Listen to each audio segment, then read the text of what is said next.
Welcome, everyone. Thanks for coming to the first of our Spring 2024 webinar event.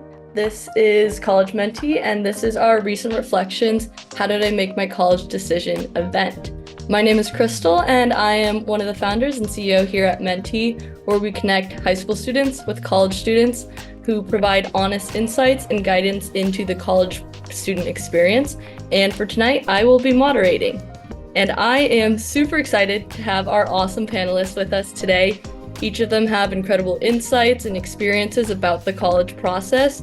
And today we will be exploring a journey of choosing a college, navigating the challenges, learning how they all found a sense of belonging at their respective schools, as well as some other invaluable lessons along the way. So first, I'm going to let our panelists introduce themselves. So if you could all tell us your name, your school, your major, or I know all of you have a lot of you have multiple majors. And then also we're gonna also share an embarrassing moment from your freshman year that now that you're older, you can look back on and laugh at. So let's go ahead and get started with Luke. Do you want to get us started? Yeah, for sure. Thanks, Crystal. It's good to be here. So yeah, like Crystal mentioned, I'm Luke Belcher. I was at the University of Washington. I graduated this past June. I majored in real estate with a minor in business. And I guess my most embarrassing story, well, Greek life's a big thing at UW. And when I was first going into the rushing process, I was not eating any carbs. I was on keto. And so when I first went into it, I went into the dinner with all these guys and I didn't really know any of them and I didn't want to be disrespectful. So I ate a ton of this rice and these noodles that they were introducing to me. And I'll just say I'll save you guys the graces of it, but it did not turn out well for me. So that's my embarrassing story, I guess. I'll pass it over to Kushal. Thanks. Hey everyone, I'm Kushal. I am currently a fifth year master's student at UC Berkeley. So graduated undergrad last spring in the electrical engineering and computer science department. Super excited for all of you getting started with the college application process. Hopefully I can be a resource. Embarrassing freshman year moment has to be just getting on the wrong train doing orientation and going straight to San Jose instead of the whole group was going to San Francisco. That was definitely a learning moment being in a new city. Hi, so excited to be here. I'm Clara Herney. I just graduated from Colby College in May, and I was a global studies, global public health major with minors in Russian and English. And my most embarrassing moment from freshman year would be my roommate locking me out of our room by accident when I went to go take a shower. My name is Jared. I use he, him pronouns. I am a current senior at Swarthmore College studying economics and medical anthropology. I guess for me, an embarrassing moment from my freshman year. So I started college in COVID. So most of our classes were on Zoom. And so I think just trying to navigate Zoom and knowing if you're on mute or not.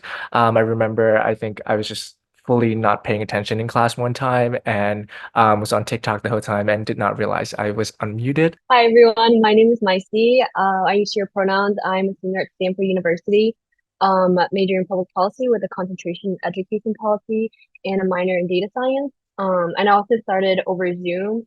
And I think one of the most embarrassing moments, I met a lot of my friends online before meeting them in person. And one of my friends who's my best friend now, when I met her in person, she had no idea who I was, even though we've been texting on Instagram for before we met. Okay. Well, thank you all for introducing yourselves. If you didn't all hear in the beginning, my name is Crystal. I will be emceeing tonight. I went to Swarthmore College with Jared, and I graduated in 2023 with a degree in econ and psychology. And ever since then, I've been working on College Mentee with my co-founder, Jason, who went to Haverford. He is going to be in the background doing some more logistics. And we've also got another member of our team here. She's logged in as Mentee admin, so she won't be on camera. She'll be in charge of all of the logistics tonight. We hope tonight's event is as interactive as possible, so we will be taking audience questions throughout, as well as some pre-submitted questions that we had from before. For each of our questions, you should plan on hearing from 2 or 3 of our panelists. And with that, I think we are ready to get started with our first question. So let's go with, what was the most difficult part of your college application process? This is a tough question. Yeah, I can take this on.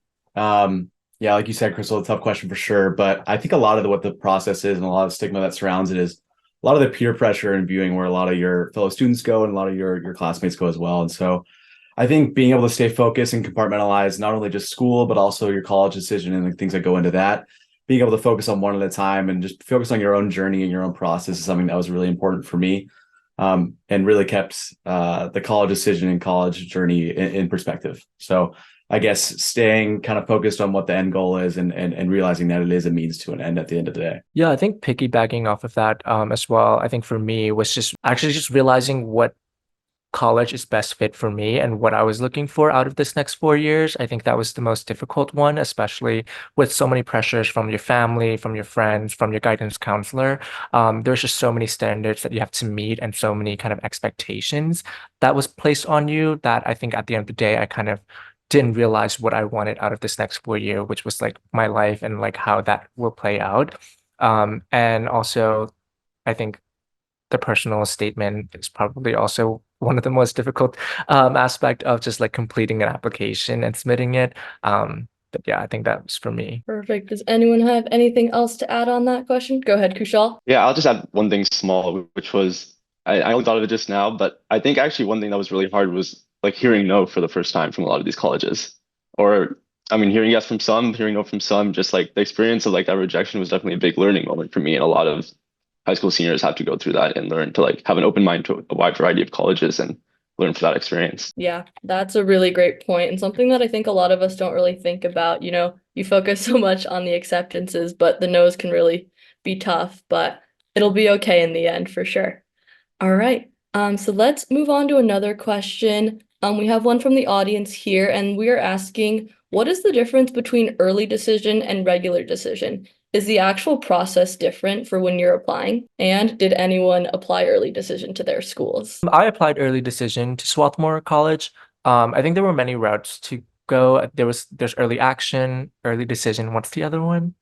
Crystal, I forgot what you just said. I think early action and early decision. I think potentially Micey Stanford is one of those schools you could talk about a little bit. I don't know if you actually did early action yourself though. But yeah, you want to talk a little bit more about early decision yourself, Jared? Yeah. So I did both early action and early decision. I think early action is you're only just applying to a school, but not any other school. And then early decision is that if you're getting into that school, it's completely binding. And so I did Swarthmore College as my early decision because it was something that it was a school that I knew I wanted to be at, and that if I got accepted, I would be happily accepting that offer from that college. Yeah. I personally did regular decision, Crystal, but Stanford is restricted early action, which is what Derek was talking about. So that means that you can only apply to like that school. That I think it's only for private institutions.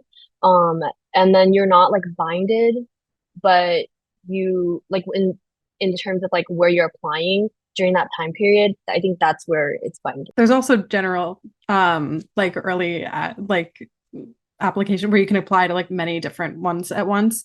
I did all of these. I did early action, ED1, ED2, and regular decision, and I ended up at a school from my regular decision. And I think also early decision tends to be like if you're getting like athletic support or some other form of support for your application, they tend to require that you apply with a certain application. But yeah, it's a lot of different like early action, restrictive action, decision two. Perfect. And do all of you know for your respective schools, is there an early decision two option for where you go? Okay. And then I know University of Washington is a little bit different, Luke. Would you want to talk a little bit more about how that works? Yeah, for sure. It's been a little bit since I last applied, but I believe the way that works out is you have early action, which is essentially a non-binding agreement that just allows you to hear your decision earlier. And then you have regular decision, which is obviously coming out pretty soon here. It's within the next week. But then you have regular decision where it just comes out along with everyone else. So I think it's just convenience of being able to hear what your decision is a bit earlier, opposed to the early decision, which is binding. And then some early action binding ones, like Mike C mentioned, that have a little bit different restrictions. Yeah, perfect. I think we covered a lot of different ways to apply to colleges.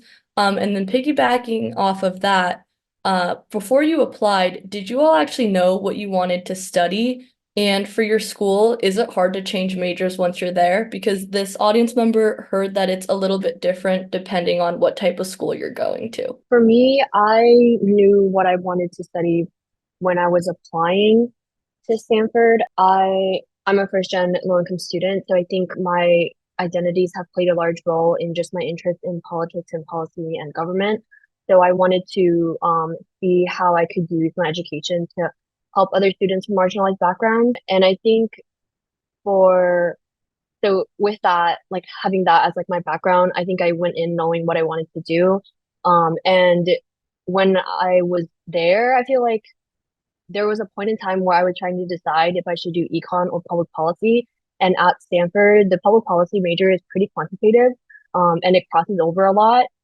But the thing is, like, you can't double count. So it's for double majoring, it's kind of hard. But if you wanted to, say, switch into a major that is kind of similar to the major that you're already in, then I don't think it would be that difficult. But yeah, I think for the most part, if unless you're like switching to something that's completely different, but at least at Stanford, it's pretty interdisciplinary, so I don't think it's that difficult. Yeah, I think this is actually, sorry, Claire, I think this is actually a great one for us to hear from all of you because it is different for every school out there. Yeah, I was gonna say I had pretty much no idea what I wanted to study when I got to Colby. And that continued for a lot of my time there. So my freshman year, I just took a lot of gen ed classes in like a lot of disciplines. And then what I ended up majoring in was global studies, which makes sense, but it spans like government history, econ, anthropology, and language. So all of the courses that I was taking freshman year counted. And then when I started taking language requirements too, those also double counted. And so I had a lot of flexibility with my schedule and what I could sort of petition to count for the major too. If I took classes that I was like, I think this should count, then the department heads were pretty open to talking that out. And then as I continued through, I ended up turning my language focus within that major into a double major in Russian and global studies. And then senior year, I knocked the Russian major down to a minor and added an English minor. And then just used classes that I had been taking for my courses to count for a lot of those in my final major, minor. But I think that it really depends on the school and specifically your major, because some are more broad and interdisciplinary. So you have more flexibility. But I think you kind of can't go wrong freshman year, just sort of taking some core classes and figuring out like what you want to explore more, because then you're set up more to make that decision. Yeah, at UC Berkeley, it's generally, I mean, there's a mix of people applying undeclared, a mix of people applying to specific majors. Personally, I applied to electrical engineering and computer science. And what I've generally seen is it's pretty straightforward for people within like certain departments to switch. So if you apply mechanical engineering, it's not too difficult to switch to civil engineering. But if you want to switch to like psychology or something in the humanities departments, that's pretty difficult. I think that's common in a lot of colleges. But I do have friends who did make that change, and it was because they maybe didn't have the experience they wanted first semester. So if that's like where you're feeling like your direction should go, like it's definitely worth it and it's possible. I think for me, I actually came into Swarthmore as a bio major on a pre-med track. But at Swarthmore, we have something called your first semester is a pass-fail semester. So basically what that means is that all your classes that you're taking your first semester of your college experience is either passed or failed, so you don't get a letter grade from it. And so this really gave me the opportunity to explore a bunch of classes that I didn't know existed. So I took classes in anthropology and was really intrigued by anthropology. That then I switched my major to medical anthropology, so still having some type of healthcare to it. I also took economics that first semester as well and was also intrigued by econ. That then I also switched into econ. So I fully did a 180 with like what I came in and to what I am now. So I think that really helped a lot. And also at Swarthmore, they make you take 2 years before declaring a major. So when you're coming in as a student, to them, you're fully undecided. And they make you take 2 years. And so that 2 years really helped me kind of build my kind of agenda of what I wanted to do and what I was liking out of classes. That really helped me kind of solidify my interests when it came to picking a major. Yeah, I guess at least me. It's a really cool system that they leave pass fail for the first semester. I've never heard of that. I'm similar to Darren in the sense that I was also a bio major on the pre-med track. And then, so first 2 quarters, 3 quarters, I was taking bio and chem classes. And so I was really invested in the STEM kind of fields. But that's kind of the beauty of the quarter system as well, is that it allows you to be very dynamic and nimble in selecting your major, because the time periods are a lot shorter. So depending on what you want to go into, you can change kind of on a whim, depending on what you want to do. And so that's why I was able to change kind of on a more business track. Because while I did take the STEM classes initially, got some of the general requirements out of the way at first. And then I was able to move into more real estate and business classes as I got later into my college career. But yeah, UW is particular because a lot of the majors that you have are closed. And so a lot of them you actually have to apply to again. So getting to the school is one thing, but then getting into your major is a whole other thing. I think that's the case for a lot of schools. But closed majors at the business school, a lot of the engineering majors are closed as well. I know computer science is closed as well. So that's definitely something I didn't really realize at first either, is that you have to get good grades in these first initial classes, the prerequisites to a lot of these majors. And then they utilize those things the collection of data that they have as part of your application, to consider your application to that particular major. So if you're looking to double major, sometimes you have to do 2 applications. However, they do double count a lot of those classes. So if you're doing 2 majors in the business college, that's one thing, but 2 majors in the business and the electrical engineering college is one other thing. So really depends on what major you're doing. But yeah, the fact that it is on quarters allows you to be a lot more dynamic. So yeah. Cool. I think that's everyone. So thank you everyone for your insights. And this is actually a great transition. We have a live audience question here now. And they're asking, can everyone talk about the academic calendar at your schools and how many classes can you take at a time? So I think, Luke, you talked about that a little bit, but if we could hear from everyone, that'd be amazing. Yeah, for sure. I can just take it right back, I guess, just because we were starting off. But yeah, UW set up on quarter system. So based on the seasons, so fall, winter, spring, summer.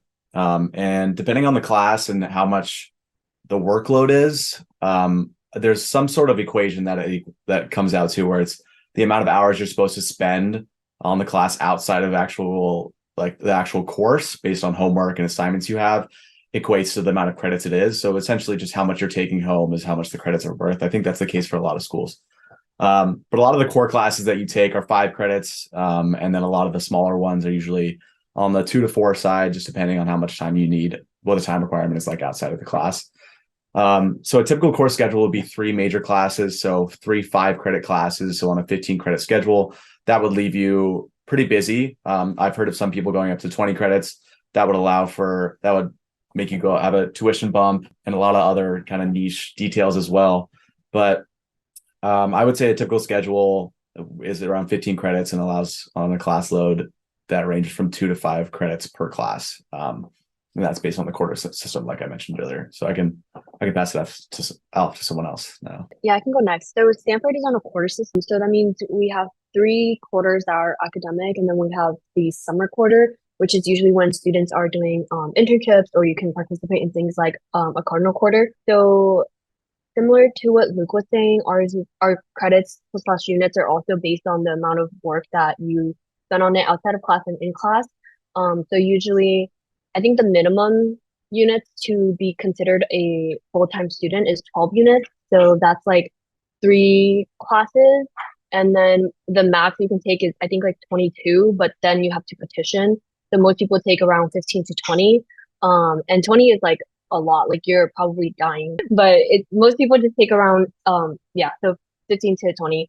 And I think I don't know, I feel like it's very fast paced. Our quarters are 10 weeks long, and then we have our finals week on the 11th week. So to be honest, I feel like a lot of the times it just feels like once you are kind of getting the hang of it, like the quarter is over. And then also, even though it's like a quarter system, you're not like learning less materials. You're learning, like, I'm sure, the same amount as like a semester school, but condensed. So it's definitely fast paced and a lot of work. Yeah, I can go next. So for Swarthmore, we are on a semester kind of thing. So it's 2 semester a year, and each semester you take about 4 classes on average, sometimes maybe 5, but most students takes 4. And so by the time that you are your senior year and you're graduating, you have taken 32 credits because each class is 1 credit at Swarthmore. So no matter what department you're in, if you're in a bio department or even if you're in like a English class, each class correlates to 1 credit. So 32 credits by the end of your senior year. So there are some classes that are on a seminar that's weighted as 2 credits, but those classes are twice the length of a regular class and twice the work of a regular class. So yeah, I think Swarthmore keep it kind of simple a little bit where you just need 32 credit by the time you graduate, and that's 4 classes per semester. Yeah, so at Berkeley, there is like a first college is a unit minimum and a unit maximum. It's around 20 is the maximum, I believe, and in engineering, it's 12 is a minimum, which means 3 to 4 classes. Like an average regular technical class or letters and science class is going to be like 3 to 4 units, and then you'll have things like seminars and also, for example, like ethics requirements and things like that, which will be like 1 to 2 units.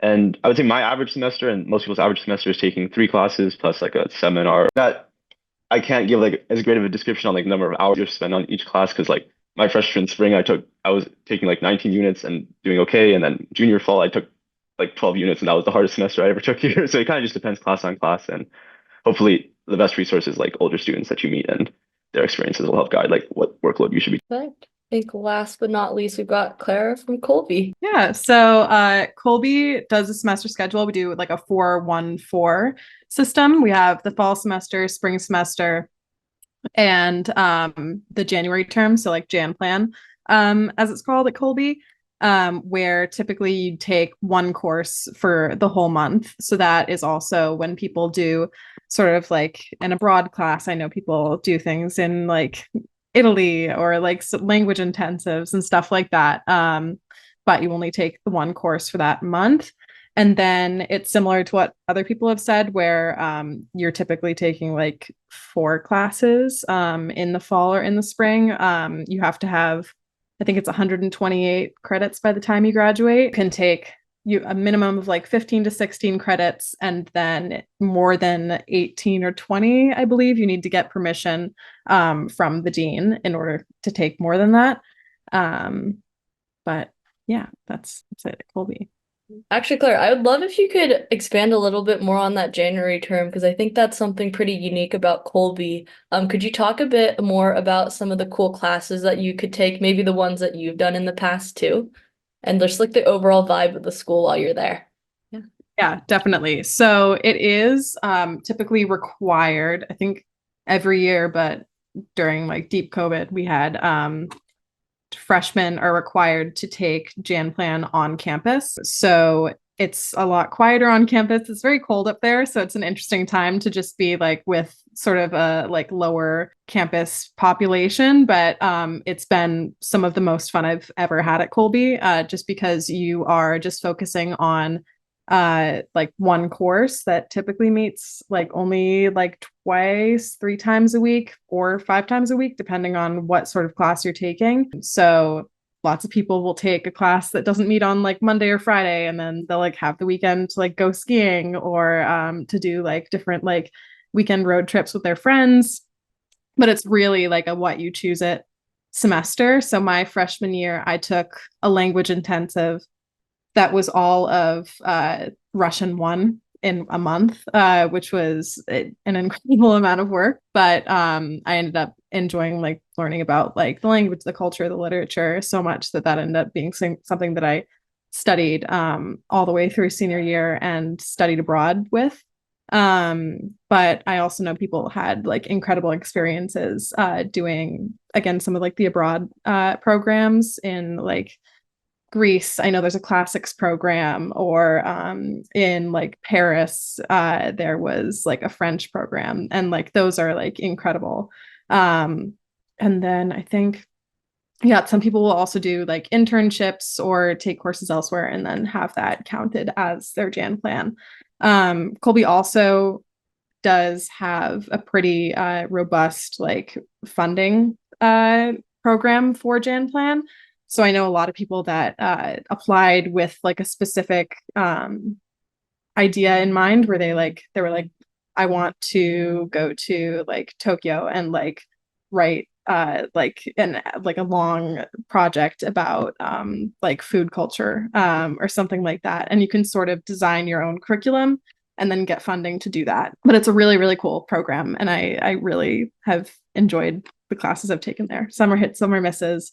I know I took a water sanitation class that it was an unexpected amount of work. And then the field trips were to a like water filtration plant, and that wasn't, it was a little stinky, a little smelly, but it was really interesting. But yeah, no, it's highly recommend Jan Plan. Amazing. That sounds really fun. I think, Luke, you and I actually in high school went to a waste sanitation area too. I agree with you, Claire. It was definitely stinky, but it was really cool to see how all of that is processed.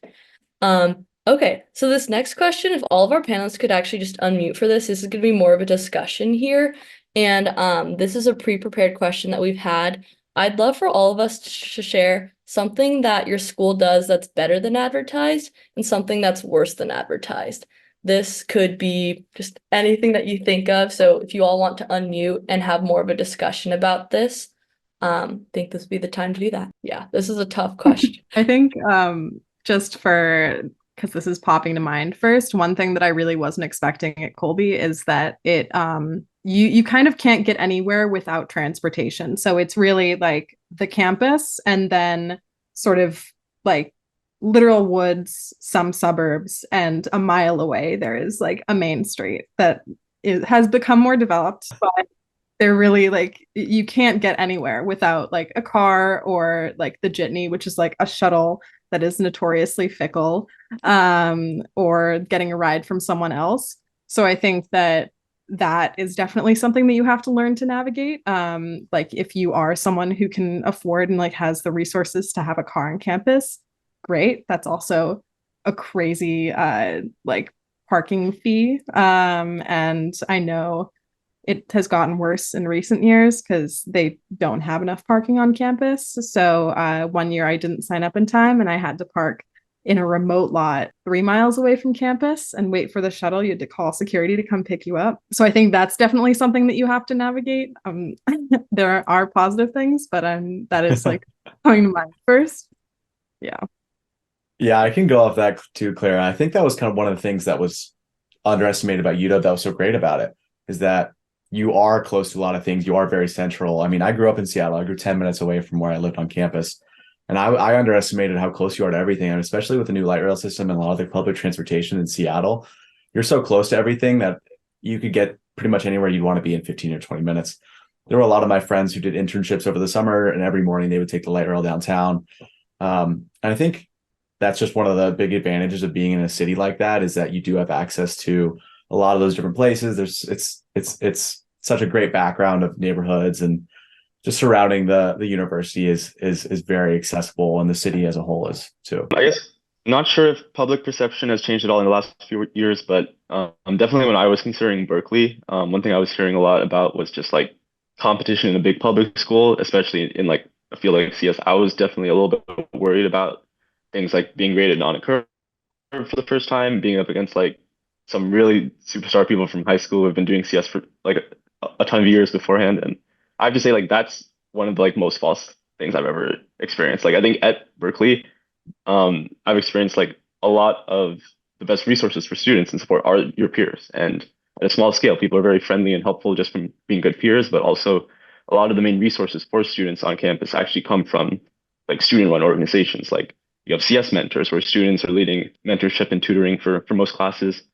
You have a lot of students participating in course staff, helping with more official resources. And I think that this has like definitely been like the most kind of helpful thing at Berkeley, is just like being able to have a lot of students who are really looking to help each other, looking to like help each other thrive.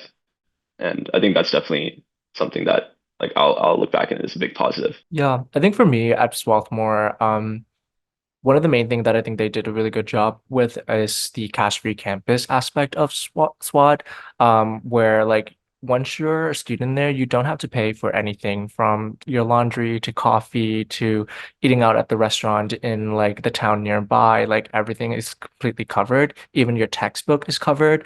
Like Swarthmore gives every student a stipend of I think $7.90 a year to basically buy any textbook that they want, so that there's no kind of financial barrier in accessing those type of kind of knowledge that you should be having access to in the first place. And I think SWAT does a really good job in that sense, where everyone kind of have that aspect to be able to access these type of resources on campus.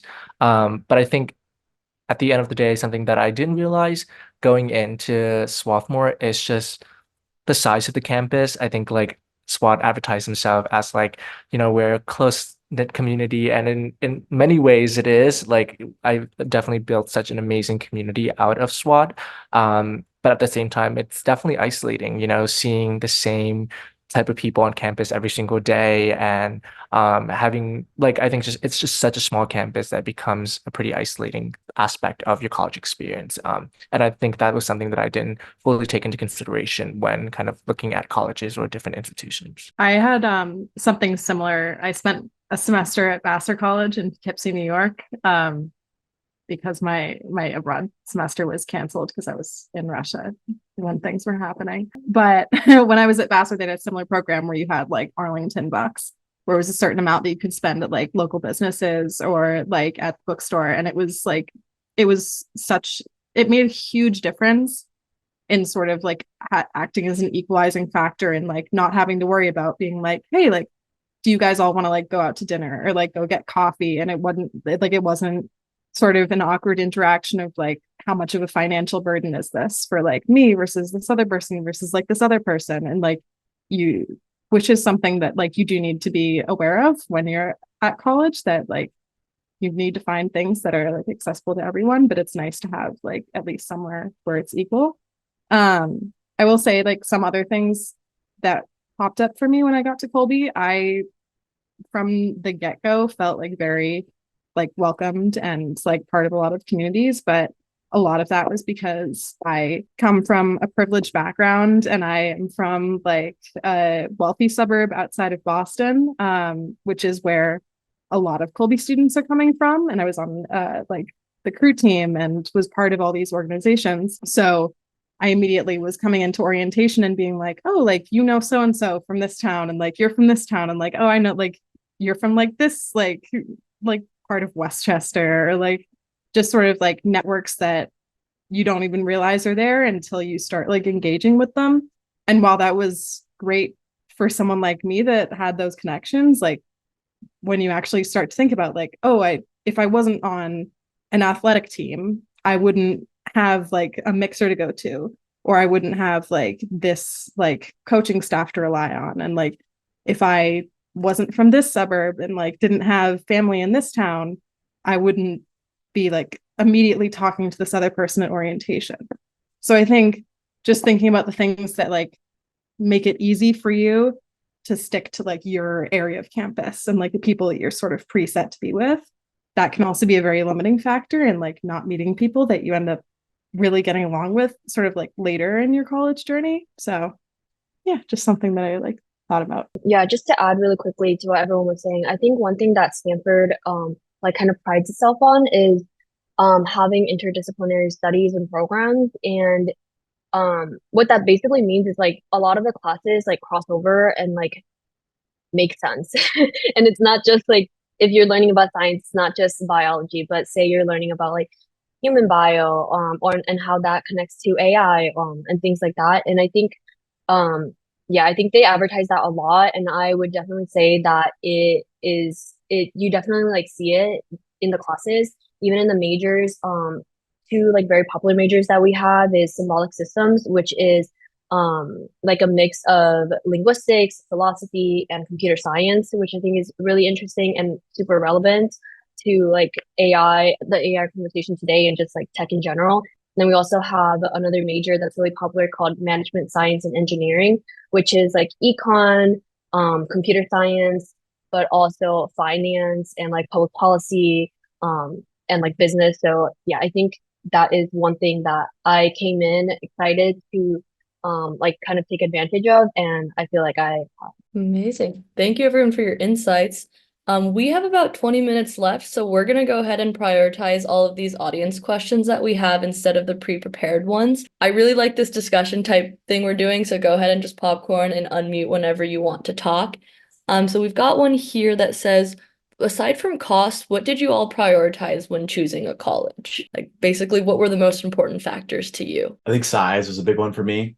Um, I think change is a hard thing for a lot of people. So I think considering what your high school environment was like was something that I was trying to emulate a lot.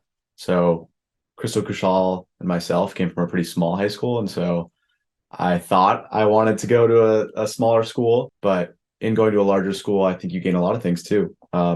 But I think, yeah, size is definitely one thing I was considering. Yeah, I think building off Luke, size was something that I wish I considered more in my application process. I think for me, I was looking a lot.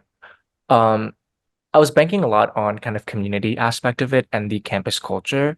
I think for me, that was something that was really, really important. I came from a school that was very small, but had a great sense of community where everyone really just are there for one another. And I went to a predominantly POC community school. And so that was something that I was also looking for, as well as diversity and how diversity plays into community building and politically on campus, what does that kind of translate to and manifest into?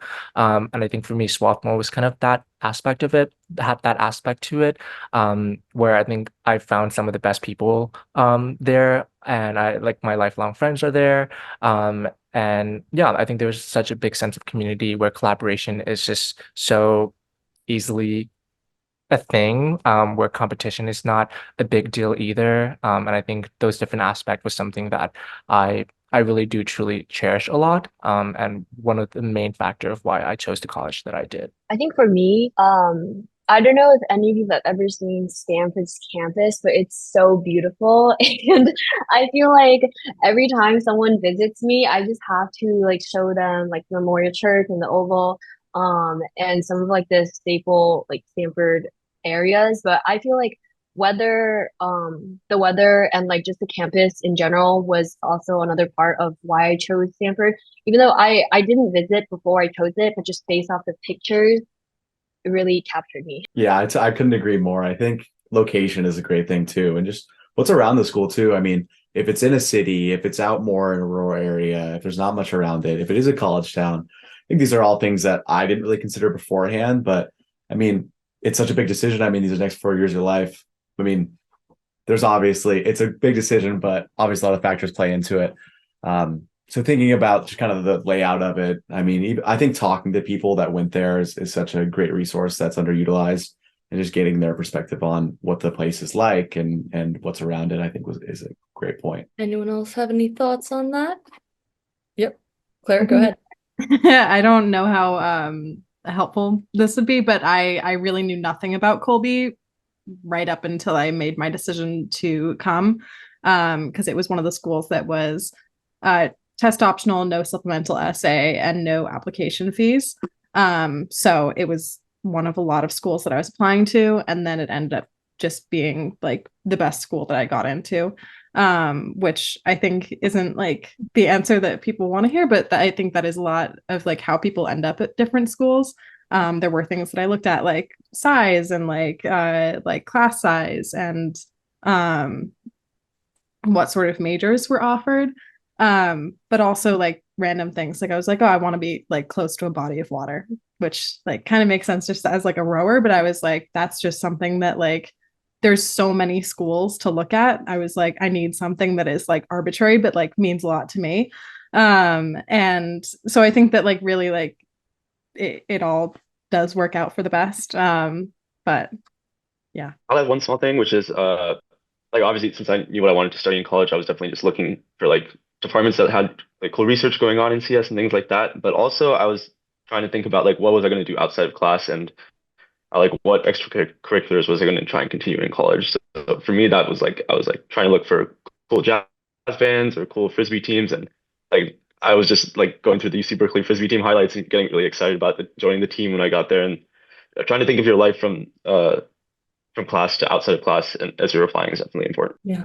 That is all great insights. We've got a few more questions here that we're going to try to squeeze in. Here's a pre-submitted question, and it is, how do I not feel guilty for choosing a school far away from home? I know a few of you mentioned that you do go to school close by, but I know some of you are also out of state students as well. So if you could answer that, that'd be amazing. I mean, I think I did go to school relatively close to home. It's like a 4-hour drive. So if I really like needed to be home, like I could get there. But I think I definitely struggled a lot with being away from home. Just sort of like personally, like my like family was having a lot of health issues, and I was having like a lot of guilt about just like being away and like potentially like wasting time that I could be with family members. So I had to like have conversations with my family about stuff like this. And I think that one of the things that my parents said to me when I was talking about this and like potentially going to school very far away was like, at the end of the day, like if anything really, really happens, it's a plane ride. Like it's like a cost. It's like something to consider, but like it's not like you're like never going to see us again. And we like want you to be off like doing the things that like make you happy and like working hard on things, and like it would be much more of a loss for us to know that you are closer but like not doing something that you really care about with like people that you really get along with, like in a community that means a lot to you. So I don't know if that's what you meant, but that's how I felt. So I'm from Minnesota, and I think that going to school far away was a very difficult choice. When I had applied to Stanford, my parents didn't know that I applied to Stanford. And also, like, even if they knew, I don't think that they would have like understood what it meant. Just because they didn't go to college, they don't like know what Stanford is, or just like have like a understanding of like higher education in the US. So I think for them, they wanted me to stay close by, and they like were really against me going to Stanford or just like college out of state in general. But I think so I think that was like difficult, because then it was hard to even like have a conversation of like the benefits of going to a school like Stanford. But I think just being able to have like a support system outside of that, and then also understanding like why you're making the decisions that you're making. For me specifically, I think really valued the resources that Stanford has. And I don't know, I think that for me, I was ready to leave and have a different experience, which in itself like comes with like other my own privileges and stuff. But yeah, I think just having friends around me who kind of were going through the same thing, and having mentors who were able to like help me have conversations with me, even if I couldn't have conversations like that with my parents. Yeah, I can actually chime in on this one too. I'm from Seattle, and I did my freshman year at Colby College where Clara went. And if I'm being honest, like part of me did feel guilty being so far away from home. I grew up in a single parent household, and knowing that after I left, my mom was left alone at home. But for me, what really helped was every time I called home and having a conversation with her, we were constantly texting. I would probably call her at least once a week just to check in. Just hearing her be so happy for me, finding my sense of belonging and community on campus made it so that I felt like I could fully explore everything that both Colby and Swarthmore had for me to offer. So just knowing that your family really has your best interests at heart, even though you're far away, that doesn't mean that you're any less part of their family, was really, really helpful for me in the end. So yeah. Okay, let's see. We have a few more Q&A here, but we might not have time to answer everything. So I'm just gonna go with one last question here that I would love. And that last question for all of us would be, what would you tell your high school self while you were going through this college admissions process? And how did you end up finding your sense of belonging at your school? Piggybacking off of that, looking back, was your college actually the right decision for you? And would you choose it again? Those are loaded questions, but I think we can handle it. Okay, yeah, I can take this one too. So 2 questions. So what would you recommend to yourself in high school, and was your college the right decision? Yeah, I think what I would tell my high school self if I was going through this process again is enjoy the little wins, and enjoy the process. I think it's such a unique and exciting time that we'll get but oftentimes we'll get caught up in the anxiety that comes along with having to leave home or having to apply to another school or having to pay another fee for a college application. It's a lot to handle, especially with going through high school and SAT prep and all these different things. I just think enjoying the process and learning to love what you're going through is something that's not only important to the process that I went through in deciding a college, but also just in life. I think being able to appreciate what you're going through and knowing that it will end, that it will get better, is something that I wish I had realized sooner, and something that I wish I celebrated, because I think people going into the college decision process, it is such an exciting time, and you're going to look back on this time with a lot of happiness and envy, honestly. I think was my college the right decision for me? I think it was. I think it was. I was very close to home. I loved the large school aspect of it. I got to see the athletic program and incredible amount of resources that larger schools have to offer, and just the variety and wideness of it too, I think was really special about UW. But to answer the two questions succinctly, appreciate the time you have now, and yes. I think I would definitely double down on the enjoy like what you're doing now. I think there's a lot of freedom and like knowing that something like a chapter of your life is ending soon, not to sound like final about it, but it's nice to be like, oh, like these are people that, you know, in some cases you've gone to school with your whole life, and like you'll be in different places, and just sort of being appreciative of like right now we have the convenience of like all being here together. I think one specific thing that I would say, just from conversations that I've been having with athletes that I've coached recently who are current seniors, that I didn't think about, is that this year's graduating seniors were freshmen during COVID. And I think just like understanding that like getting to be a freshman in college and have a semi-normal experience now like is like such a gift, and like is honestly like one of the most fun experiences that I've had. I've like loved being a freshman and like just meeting new people every day. I would say, yeah, just like enjoy the time with your family, enjoy like the freedoms of being home.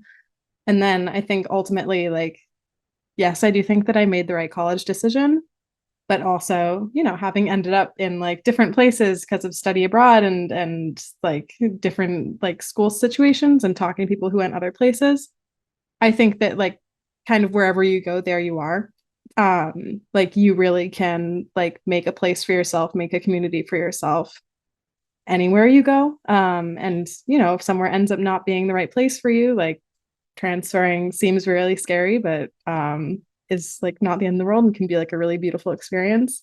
And so I think that like it's just like I don't know, there's not like there's no going wrong, but like there kind of is like no going wrong. Like you've done all the hard work, like you are gonna end up somewhere wonderful with wonderful people who are also like interested in the same things that you are. I'll add a little bit more to the last question, and like because I definitely want to comment on the fact that the college decision is probably like the biggest decision you're going to make in life up until this point. It's definitely one of the biggest decisions. But then after, like in the last few years, I feel like I've had a lot of decisions that felt just as big, if not bigger. And each time it's like, oh, there's pros and cons. There's not a clear best choice. And it's very natural for all of us, especially young adults, to second guess decision that you make. And for a lot of people, the college decision is that one of those first big decisions, right? So I think that like you'll always have the option to change that decision later, but also if you make your decision with pride and buy into your choice, like you will find a way to be happy, I think. Like I think for me, Berkeley may not have been the right decision initially, but I definitely took time to buy in and like make friends and like understand my place in the school. But after that time, I would definitely look back and think it was the right decision. So don't stress too much if you're feeling like it's the right decision or not the right decision, I think, unless you're really having a bad time, in which case there are other options. Yeah, I think for me, my biggest advice would probably be don't compare yourself with other people that are also going through the application process. Like you are on your own journey and you are on your own timeline and you are on your own story. And I think that is something that I had to learn the hard way. I think during the application process, I look to my peers a lot and I'm like, oh, maybe I should apply to this school. Maybe I should try harder to get into a school with a certain status and stuff like that. And for me, I knew that was impossible within my situation that I was in. My parents, they don't know English and they don't know how to navigate kind of life in the US because they are immigrants. And so for me, what was also really important in my situation was also caring for my parents while I'm also in college. And so I think allowing yourself to know what you want, but also what is feasible within your situation and what you value out of kind of that journey too. I think everyone have different stories and everyone have different kind of situation that they're in, and just kind of reflect and see what you want out of it. And I think for me, I was able to find that balance where I'm away from my parents. I'm about 30 minutes, 30 to 40 minutes away from home, where I can access home super quickly by a train right away or a car, while also still having my own space to find myself and find my own voice and cultivate that identity that I longed for. And so, yeah, I think ultimately, did I pick the right decision in terms of college? I think with my situation, I did. I picked the right decision. I found some of the best people at Swarthmore College. I met Crystal. I've met so many amazing best friends here. But I think in terms of academic wise, I don't think I kind of chose the right decision in kind of my career path in that sense, where I think the stuff that I want to do after college, Swarthmore didn't really offer those type of resources or didn't have those resources there for me. And I think that's just kind of the truth of it. Yeah, just to piggy off what Jared was saying, I think I would also tell myself to not compare myself to others, but also remind myself that like I'm doing all that I can.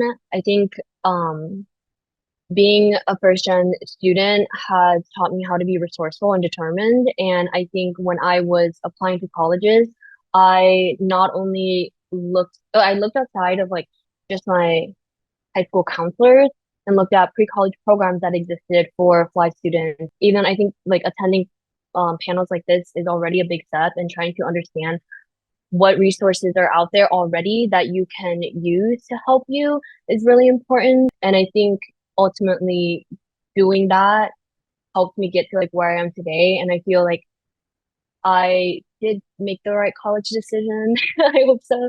And I feel like I learned a lot from Stanford, and I grew a lot, and I'm just ready to take what I've learned and apply it to the real world. Amazing. Thank you all for your insights. And as our panel comes to an end, I wanted to thank you all again for joining me here today. This was the first of our Spring 2024 series. We have 3 more coming up in the future. And I'm sure our audience has learned so much from your reflections. So thank you so much for sharing.